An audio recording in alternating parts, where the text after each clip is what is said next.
सारे देश की निगाहें इस वक्त सोनम रघुवंशी और राजा रघुवंशी के केस पर टिकी हुई हैं।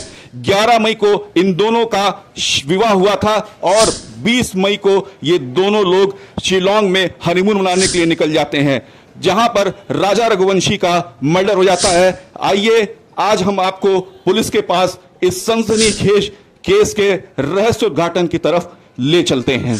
3 आरोपियों को अरेस्ट किया था परसों और कल एक आरोपी को अरेस्ट किया गया था। कुल मिला के 4 आरोपियों को अरेस्ट करने के बाद शिलोंग पुलिस शिलोंग ले गई और पहुंच भी गई है। और चूंकि 4 आरोपियों को जब अरेस्ट किया था तो निश्चित रूप से स्ट्रॉन्ग एविडेंस होते हैं। पहले ये सस्पेक्टेड थे, फिर जब इनसे पूछताछ की गई स्ट्रॉन्ग एविडेंस जो उनको मिले तभी जाके उनको जब इन्वॉल्वमेंट मिला तभी जाके उनको गिरफ्तार किया गया है। और इस स्ट्रॉन्ग एविडेंस के आधार पर ही उनके द्वारा माननीय न्यायालय से रिक्वेस्ट किया गया था ट्रांजिट रिमांड का 7 दिन का। तो उन एविडेंसेज को देखते हुए ट्रांजिट रिमांड भी एक्सेप्ट किया गया। इसका अर्थ ये है कि कहीं ना कहीं डायरेक्टली उसमें इन्वॉल्वमेंट इनका होगा। स्ट्रॉन्ग एविडेंसेज जैसे मिले हैं जिसके आधार पर इनकी अरेस्टिंग की गई है और ट्रांजिट रिमांड लिया गया है। सर, जब स्ट्रॉन्ग एविडेंस की बात होती है तो क्राइम ब्रांच की टीम जो है वो ज्वाइंट ऑपरेशन के साथ मेघालय पुलिस के साथ थी और कल एक ज्वाइंट टीम जो है वो एक आरोपी के घर भी गई थी। तो क्या वहां से कुछ बरामद? देखिए, वहां चूंकि इन्वेस्टिगेशन के पार्ट में क्राइम ब्रांच लगातार सहयोग कर रही है right from the very first day. तो पहले दिन से ही लगातार वो सहयोग कर रहे हैं। कल सर्चिंग के लिए एक विशाल चौहान के यहाँ पर घर पर गए थे और इसके अलावा फिर उनके यहाँ जो विक्टिम के यहाँ पर भी गए थे कुछ पूछताछ के लिए।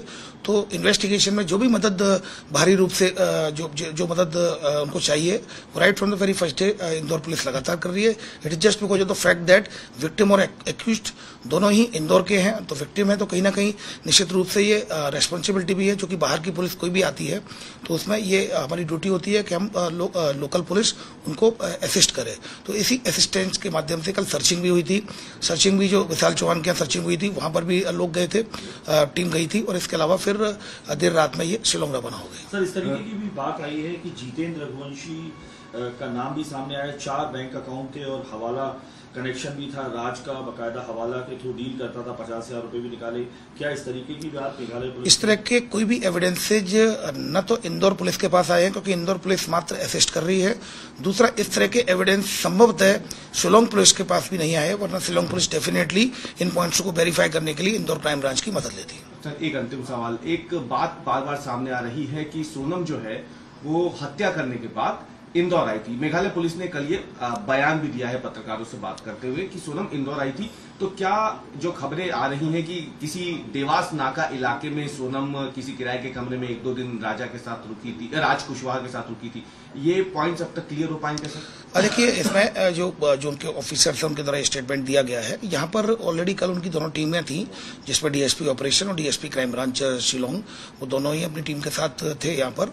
इस तरह के उन्होंने कोई पॉइंट शेयर नहीं किया, नहीं तो वेरीफाई करते। इसके बाद भी जैसा कि मैं बता रहा हूँ अभी इन्वेस्टिगेशन उनकी ओपन है और अगर वो किसी भी तरह की हेल्प मांगते हैं इंदौर से संबंधित, इस तरह का पॉइंट अगर वो ऑफिशियली देते भी है तो निश्चित रूप से वेरीफाई किया जाएगा।